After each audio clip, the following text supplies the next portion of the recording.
What up, nerds? My name is Leslie Smith. Welcome to The Nerdy Narrative.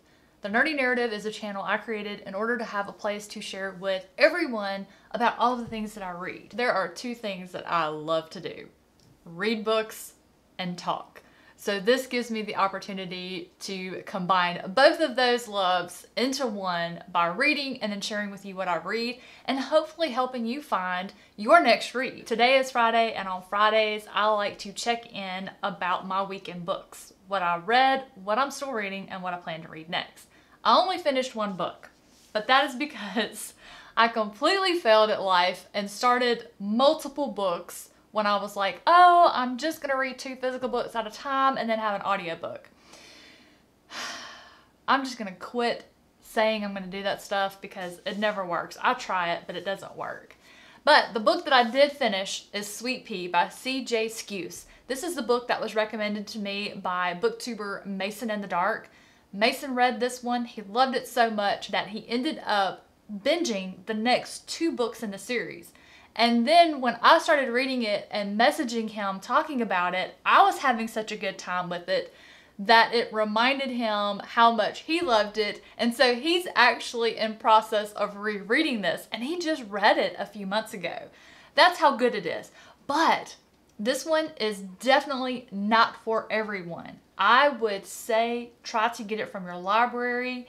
You need to test this author out because it has some very just off-the-wall humor that not everyone is going to find funny. To explain that a little bit better, our main character is a serial killer. This is her diary. Each chapter is a day, and on that day she tells us about her day. And she always starts that day with a kill list. Now, just remember, we're in her thoughts. And we've all been there where we'll be at work, our boss has just really pissed us off to their face. We rein that anger in because we have to have our jobs. We have to be able to pay our bills. And to do that, we got to have that job.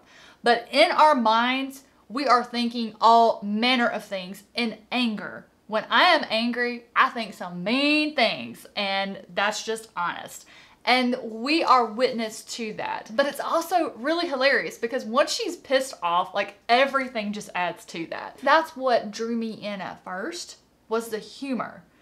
But it actually turns into a really great story where we learn about this main character. I started to care about the character. I just absolutely adored this book. It is hard to find. Like, I think currently it is out of stock on Amazon and it's not on Kindle. So that does make it hard to get your hands on. It is a UK author, so you might have better luck on sites like Book Depository or Blackwell's.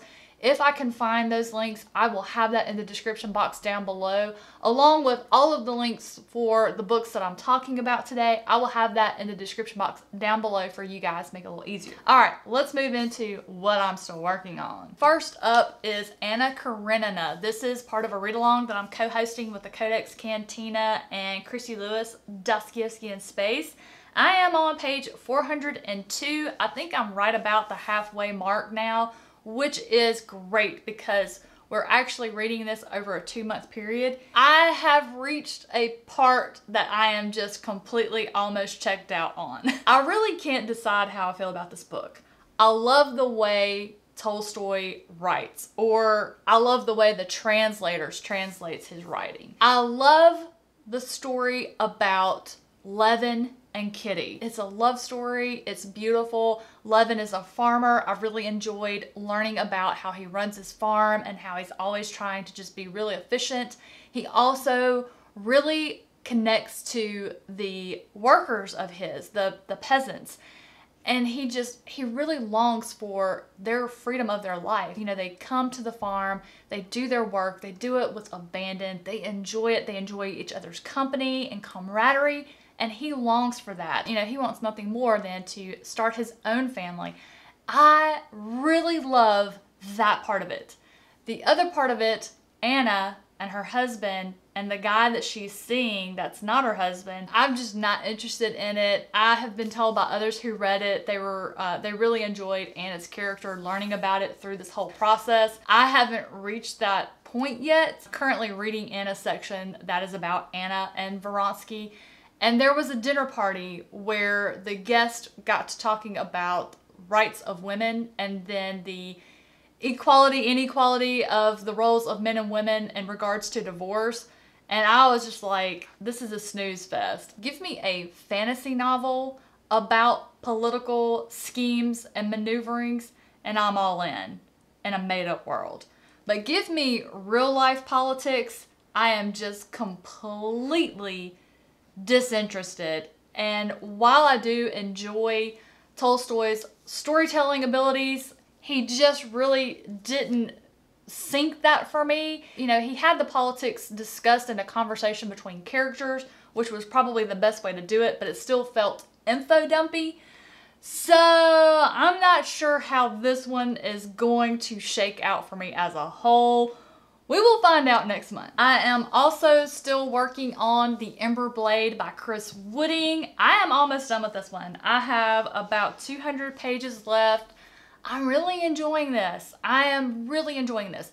Now, I will say, if I just had been reading this book by itself, no other books involved to break it up, I probably would have gotten a little bored with some of it.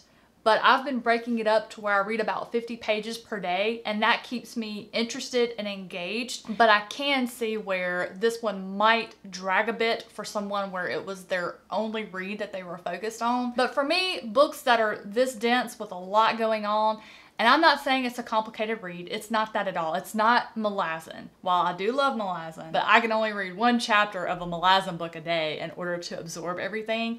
I'm not saying it's complicated. I'm just saying there's a lot going on. It's very interesting.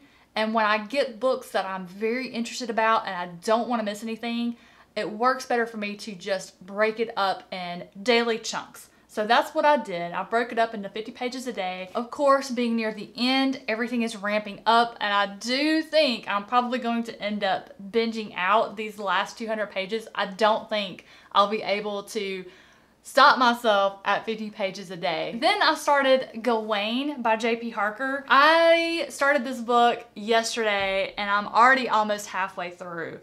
I have forgotten how much I enjoy Arthurian tales, and I just love it. J.P. Harker's writing is so accessible, and what he's doing with this one, he's exploring religious themes. You know, a lot of the nations have been Romanized to believe in God, but the people are still clinging to their old gods, and I've just really enjoyed learning about this, how that worked or how it could have possibly just been. The people are struggling.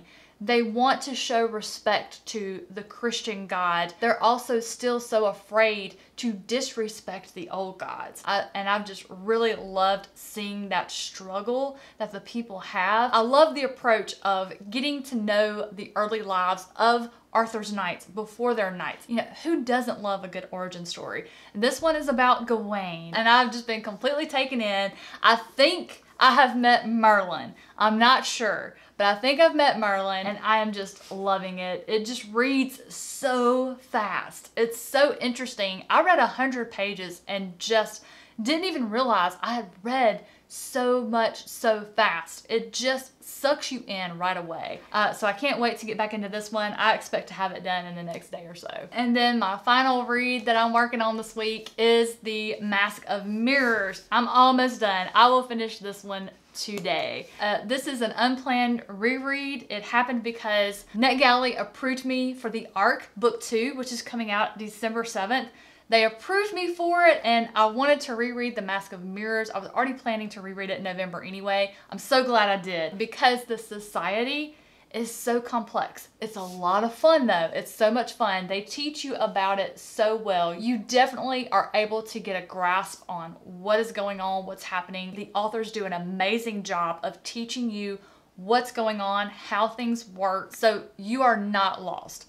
But there's a lot of nuances, and there's so many different things about the characters. We do have a pretty big cast of characters, but again, the authors do an amazing job of keeping you introduced to each one. So by the time you finish, you know all of the houses, you know who belongs to which house, you know what each house is responsible for in society, who is friends with who are enemies, mortal enemies. You get a firm grasp on all of that.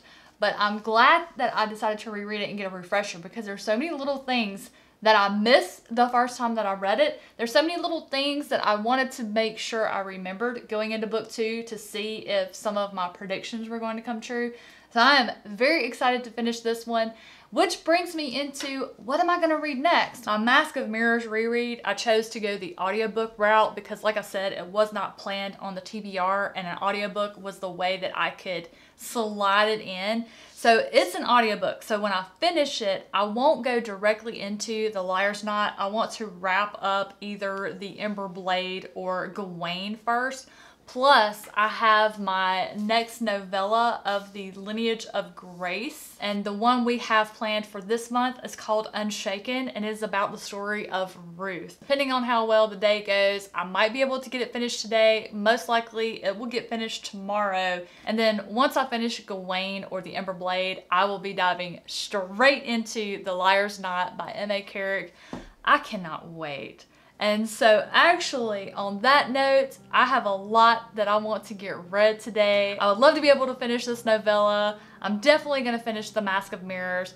Might even finish Gawain or the Ember Blade. We'll just see how that goes. So I'm going to get off of here. I'm going to get back to reading.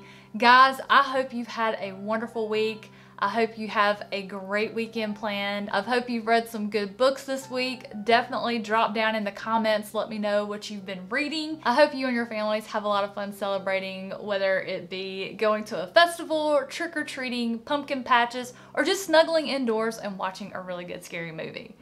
What is your favorite scary movie? Let me know down in the comments below. Guys, thank you so much for watching and supporting the channel. I really appreciate you being here. It really does mean a lot. Have a great rest of your Friday, and I will see you in the next one.